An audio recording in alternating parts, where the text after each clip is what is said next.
Cette vidéo nous présente la première partie de l'analyse de faisabilité d'un projet de production d'électricité, de chaleur et de froid avec le logiciel RedScreen Expert. Il s'agira d'un survol du modèle à l'aide d'un exemple de production simultanée de chaleur et d'électricité.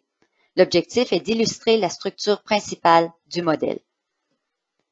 Il existe plusieurs façons de débuter une analyse de faisabilité. Une première possibilité consiste à cliquer sur le bouton Faisabilité. Une autre est de cliquer sur Production, électricité, chaleur, froid. Suite au clic, le logiciel génère une analyse vide. Pour notre exemple, je préfère utiliser l'analyseur d'énergie virtuelle. L'analyseur m'offre un exemple préconstruit qui peut être modifié selon les besoins de mon projet. Dans l'analyseur, je vais sélectionner Production d'électricité, chaleur-froid comme type d'installation. Dans la section Type, toutes les combinaisons de ces trois modes de production sont disponibles. Je vais donc choisir Production de chaleur et d'électricité. Deux possibilités s'offrent ensuite à moi. Sélectionner une turbine à gaz dans un immeuble d'habitation ou sélectionner un moteur à piston dans une usine. La dernière étape est la sélection du lieu des installations. Pour notre exemple, nous choisirons de mettre en œuvre notre projet à Toronto. Dans la feuille Lieu, je peux vérifier que les données climatiques sont réellement des données de Toronto. Je peux ensuite visualiser les diverses informations climatiques.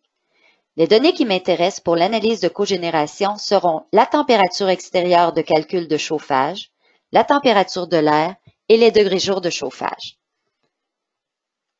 La feuille Installation contient des informations globales sur le projet.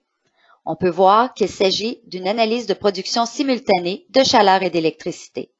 L'analyseur a automatiquement collé turbine à gaz et meubles à habitation dans la section Description. On peut aussi y ajouter d'autres informations comme le nom de l'installation ou l'adresse. Une photo d'une turbine à gaz a également été ajoutée automatiquement. Il est possible de la remplacer en cliquant sur l'option « Sélectionner une image » dans la barre d'outils du logiciel. Pour la section Comparaison, on a décidé de détailler, à l'aide d'un diagramme, le calcul du rendement d'un système de cogénération par rapport à un système conventionnel qui produit de l'énergie pour les besoins de chauffage et d'électricité séparément. En examinant notre système de cogénération, on remarque qu'en récupérant les pertes de chaleur, il est possible d'atteindre un rendement global de 85% par rapport au faible rendement de 42,5% que l'on aurait obtenu en rejetant cette chaleur dans l'atmosphère.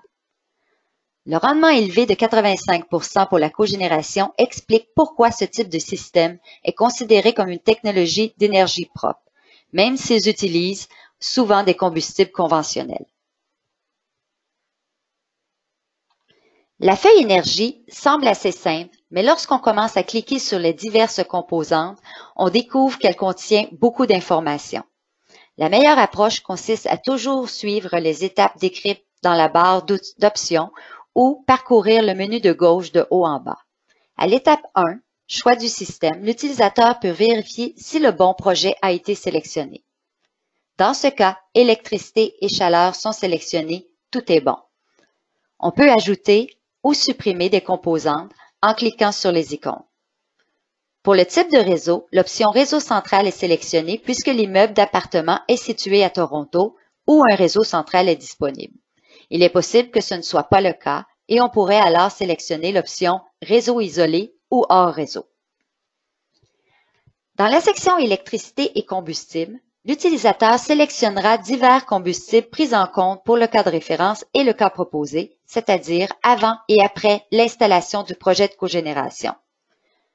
Le prix des combustibles et de l'électricité seront également indiqués dans cette section. Pour notre projet, le gaz naturel est sélectionné avec un prix proposé de 30 sous par mètre cube. Trois prix ont été proposés dans la section Électricité. Le prix de l'électricité pour le cas de référence et pour le cas proposé, donc avant et après l'installation du système de cogénération. Ensuite, on entre le prix de l'électricité exportée, qui est le prix que le fournisseur est prêt à payer pour l'électricité générée par notre système et exportée au réseau.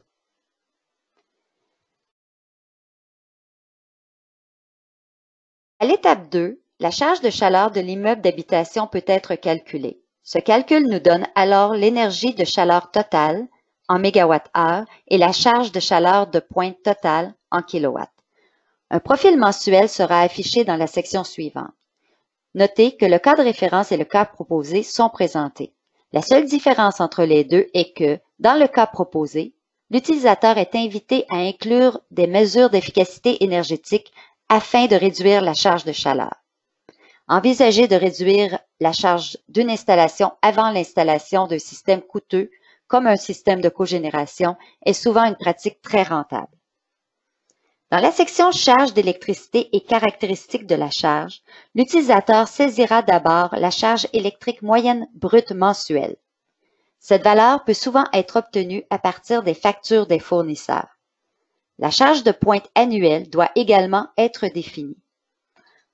Une fois encore, l'utilisateur peut envisager des mesures d'efficacité énergétique pour le cas proposé afin de réduire la charge électrique avant l'installation du système de cogénération.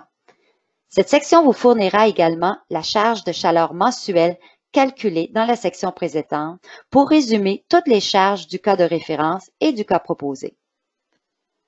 Le graphique des caractéristiques de charge illustre les charges pour chaque mois de l'année. La charge électrique est en vert et la charge de chaleur est en rouge. Maintenant que les charges sont bien définies, nous sommes prêts pour l'étape 3, la sélection de l'équipement du cas proposé, notre système de cogénération. En cliquant sur Équipement, l'utilisateur peut choisir entre les technologies disponibles pour le système de production de base et le système de production intermédiaire. Dans ce cas, une turbine à gaz est sélectionnée comme système de base. Aucun système intermédiaire n'est sélectionné pour l'instant.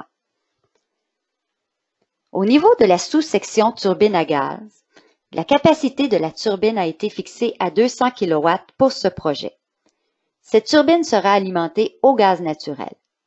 Des caractéristiques comme la consommation spécifique et le taux de récupération de chaleur ont été définis. En fonction de ces informations, le modèle calcule la capacité thermique et l'électricité pouvant être fournie à la charge et au réseau. Nous pourrions conclure que toute l'électricité générée est consommée par l'immeuble sans possibilité d'exportation vers le réseau. Pour notre exemple, je vais revenir à la capacité et l'augmenter en supposant qu'aucune autre caractéristique ne doit être ajustée. De cette façon, j'aurai la possibilité d'exporter une partie de mon électricité sur le réseau, ce qui rend la démonstration plus intéressante. Notez que les coûts d'investissement et d'exploitation et entretien sont également définis dans cette section. La section Stratégie d'exploitation me permettra de choisir entre 3 options. Pleine puissance électrique, asservie à la charge électrique ou asservie à la charge de chaleur.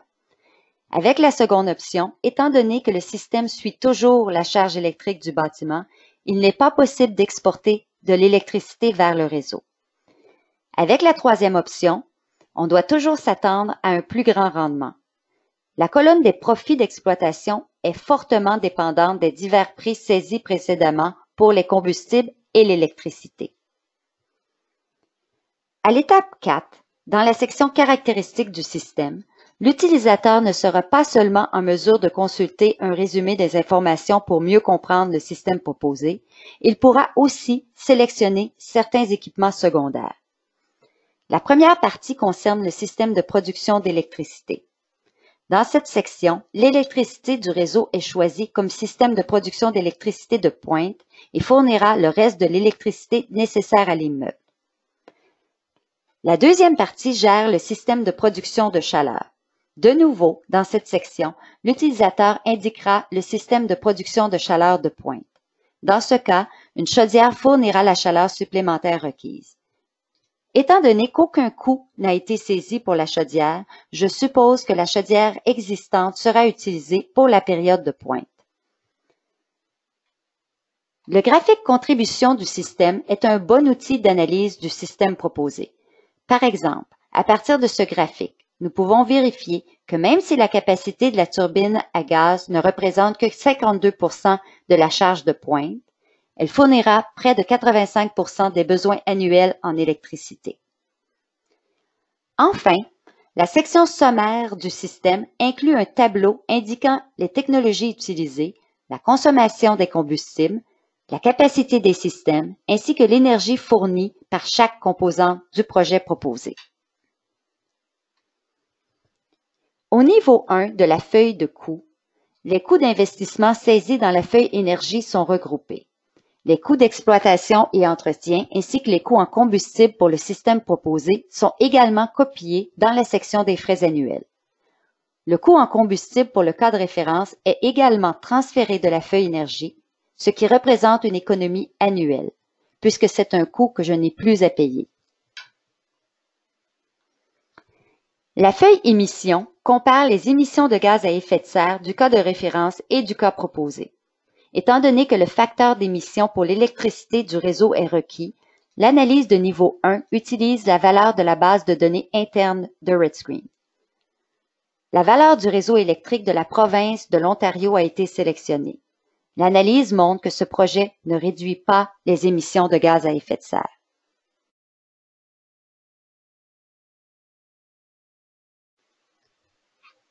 Dans l'analyse financière, les paramètres financiers ont été automatiquement saisis par l'analyseur et les différents indicateurs de viabilité financière ont été calculés. D'un point de vue financier, ce projet pourrait être considéré comme un projet irréalisable. Son taux de rendement interne est faible, sa période de retour simple est grande et sa valeur actualisée nette est négative. Vous pouvez facilement arriver à la même conclusion lorsque vous observez le graphique du flux monétaire annuel. Voyons comment l'analyse de sensibilité et de risque peut nous aider à mieux comprendre le projet. Le graphique tornade de l'analyse de risque montre que les coûts en combustible, pour le cas de référence, et le cas proposé sont les paramètres qui affectent le plus la viabilité financière du projet. Il serait bon de revenir à la section appropriée et de s'assurer que ces coûts ont été correctement estimés. Dans la prochaine présentation, nous allons parcourir la feuille énergie de façon plus approfondie. Nous allons également modifier certains paramètres clés pour montrer les répercussions sur la viabilité du projet.